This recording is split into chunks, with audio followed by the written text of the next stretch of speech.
অবশেষে খোঁজ মিলল শুটার দময়ন্তী সেনের। আপনারা জানেন গত দুদিন নিখোঁজ ছিল সে।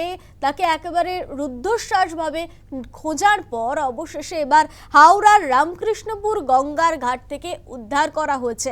হাওড়ার রাইফেল শুটার দময়ন্তী সেন পড়াশোনা অনুশীলনের সামঞ্জস্য নিয়ে সমস্যা, সে কারণেই ঘর ছাড়া বলে প্রাথমিক অনুমান। বৃহস্পতিবার সকালে আচমকা নিখোঁজ হয়ে যায় দময়ন্তী। হাওড়া স্টেশনের প্ল্যাটফর্মে দেখা গিয়েছিল সে, তারপর থেকে কোনো খোঁজ ছিল না। শনিবার ভোরে গঙ্গার ঘাটে মিলল খোঁজ। মেয়েকে ফিরে পেয়ে খুশি দময়ন্তীর বাবা মা। নিখোঁজ শুটার দময়ন্তী সেনের অবশেষে খোঁজ মিলেছে। দুধ কিনতে বেরিয়েই কিন্তু নিখোঁজ হয়ে গিয়েছেন রাজ্যের শুটার দময়ন্তী সেন। হাওড়া স্টেশনের প্ল্যাটফর্মে শেষ দেখা গিয়েছিল তাকে, তারপর থেকেই নিখোঁজ ছিল সে।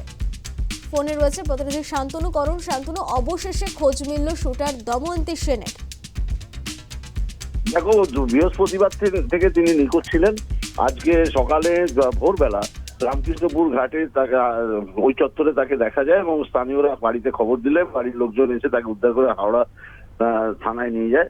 এবং যেহেতু হাওড়া থানায় তার একটা মিসিং ডায়েরি করা ছিল, হাওড়া থানায় তাকে জিজ্ঞাসাবাদ করে পুলিশ। যেটা প্রাথমিক তাকে জিজ্ঞাসাবাদের পর পুলিশ সূত্রে যেটা জানানো হয়েছে যে পড়াশোনা এবং এই যে খেলাধুলার যে অনুশীলনের যে স্ট্রেস, সেইটা তিনি চাপটা কোনো কারণে নিতে পারছেন না বা পারছিলেন না।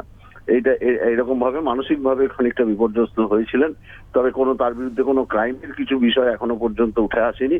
তবে তাকে আজকে হাওড়া আদালত, যেহেতু সিডব্লিউসি আজকে বন্ধ আছে, যে এটাও জানিয়েছেন, তাই হাওড়া আদালতেই তাকে পেশ করা হবে এবং তার পরবর্তীতে হয়তো পদ্ধতি মেনে বাড়ির লোকের হাতে তাকে হ্যান্ডওভার করে দেওয়া হবে।